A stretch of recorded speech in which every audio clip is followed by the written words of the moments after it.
Opinions and ideas expressed in the following Moraine Valley Broadcast Channel recording are those of its creators and do not represent the views of Moraine Valley Community College.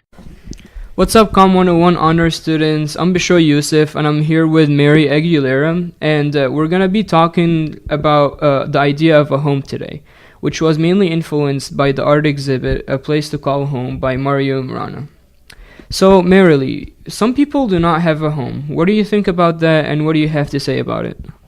Well, Bishoy, if someone doesn't have a home, it could either mean they don't have a physical place to go to, or they just don't feel an emotional connection. Meaning that with the emotional connection, the people that aren't in that physical place or home, they don't have people that support them in a way or encourage them. They just feel like they don't belong there. Not having a physical place, meaning that they can't go home, go to the apartment or whatnot after work, school. There are those who are currently looking for a home, especially those who came to the United States without a choice by their parents when they were young. So, Bishoy, I know you have a background that reflects this. Would you mind talking to us about it?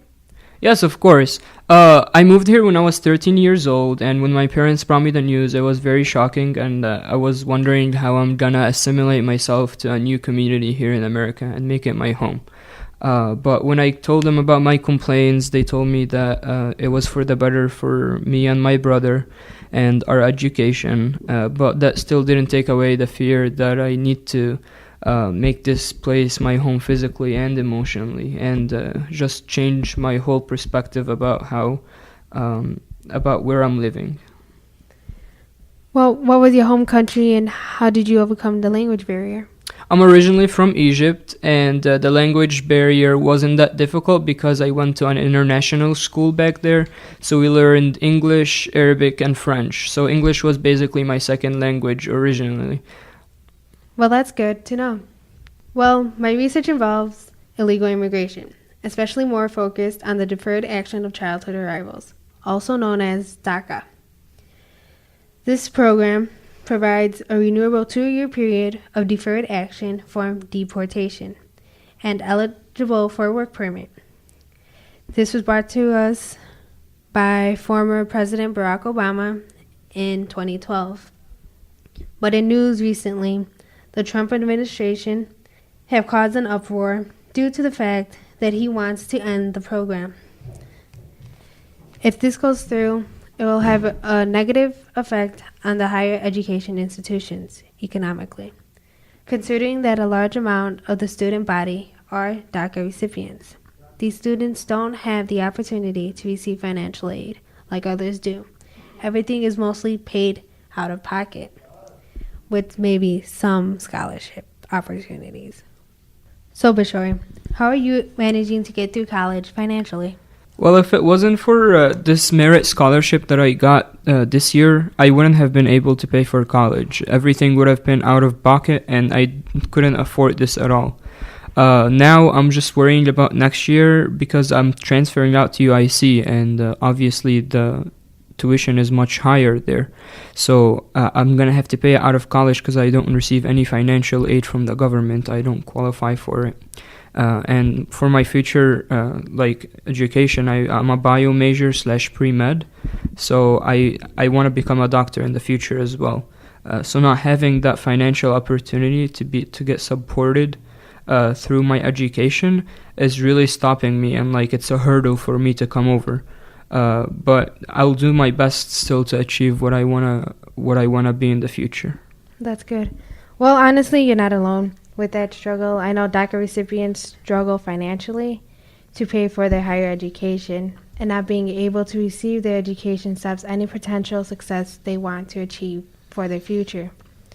So, Bishoy, what do you have to say about home, and what is your research about? So a home should be a place where someone at least would feel physically safe. A lot of people out there, after days of work or after the days of studying, they would come home and that physical place is not there for them. They're either terrorized out of it, or they're not accepted there. And we see that problem greatly in the LGBTQ youth community.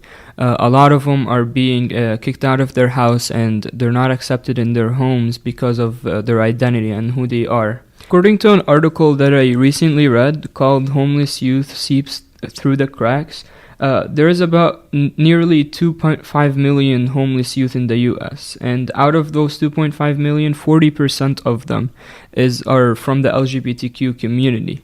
Despite that the LGBTQ community makes up less than 4% of the general population.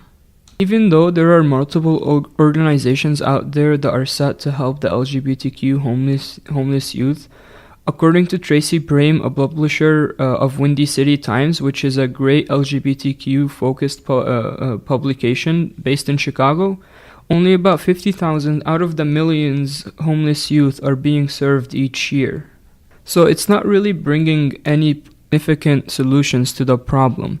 Greater changes could be made towards solving the problem through family counseling, because it would assimilate some family acceptance between the family, which in turn will benefit the LGBTQ youth and will help achieve settlement in the family.